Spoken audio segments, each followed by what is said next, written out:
बोलो माता रानी की जय। माता शेरवाली मैया की जय। अर्थ श्री देवी कवच।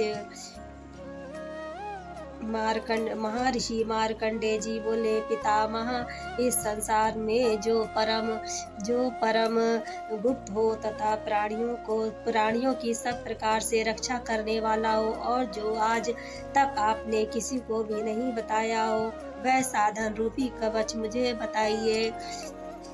श्री ब्रह्मा जी बोले, हे ब्राह्मण,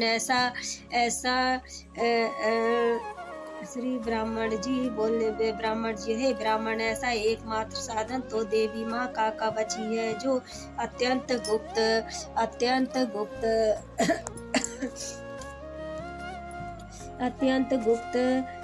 गुप्त पवित्र तथा संपूर्ण प्राणों का उद्धार करने वाला है। हे महामुनि, ध्यान पूर्वक सुनो। देवी माँ की 9 मूर्तियाँ हैं, जिन्हें हम नवदुर्गा कहते हैं। प्रथम शैलपुत्री, दूसरी ब्रह्मचारिणी, तीसरी चंद्रघंटा, चौथी कुष्मांडा, पांचवी स्कंदमाता, छठी कात्यायनी, सातवीं कालरात्रि, आठवीं महागौरी और 9वीं दुर्गा माँ नाम सिद्धिदात्री है। जो मनुष्य आग में जल रहा हो, रणभूमि में शत्रुओं से घिरा हो, किसी विषम संकट में फंस गया हो तथा इस प्रकार भय का डर से भयभीत होकर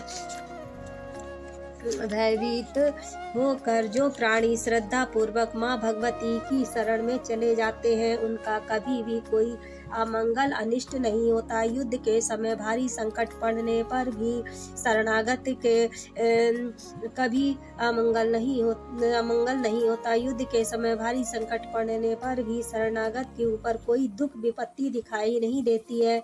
दुर्गा माँ की शरणागत प्राणी को शोक, दुख और भय भी नहीं सता पाते हैं। हे माँ दुर्गा, जिसने भी श्रद्धा एवं भक्तिभाव से तुम्हारा स्मरण किया है, उनका निश्चय ही भाग्य उदय होता है। हे देवेश्वरी माँ, जो प्राणी भक्ति भाव से तुम्हारा चिंतन करते हैं, उनकी तुम निसंदेह रक्षा करती हो। चामुंडा देवी प्रेत पर, वाराही भैंसे पर, ऐन्द्री ऐरावत हाथी पर, वैष्णवी गरुड़ पर, महेश्वरी वृषभ पर, कुमारी मयूर पर और भगवान विष्णु प्रियतमा लक्ष्मी देवी माँ अपने हाथों में कमल धारण किए हुए परम पवित्र कमल पुष्प के आसन पर विराजमान है। बैल पर अरुणेश्वर देवी श्वेत रूप धारण कर रखा है। इस प्रकार आभूषणों से सुशोभित ब्राह्मणी देवी हंस पर बैठी हुई।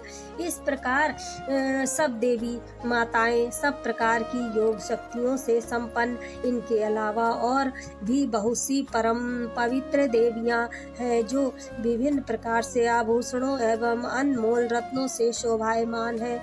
अपने भक्तों की रक्षा करने के लिए ये संपूर्ण देवियां क्रोध में भरी हुई रथ पर बैठी हुई दिखाई देती हैं। अपने हाथों में शंख, चक्र, गदा, शक्ति, हल और मूसल, खेटक एवं तोमर, परशु और पाशकुंत और त्रिशूल एवं उत्तम शंख, धनुष आदि शस्त्रों को दैत्यों के नाश के लिए, भक्तों को अभयदान देने के लिए एवं रक्षा करने के लिए और देवताओं के कल्याण के लिए धारण किए हुए हैं।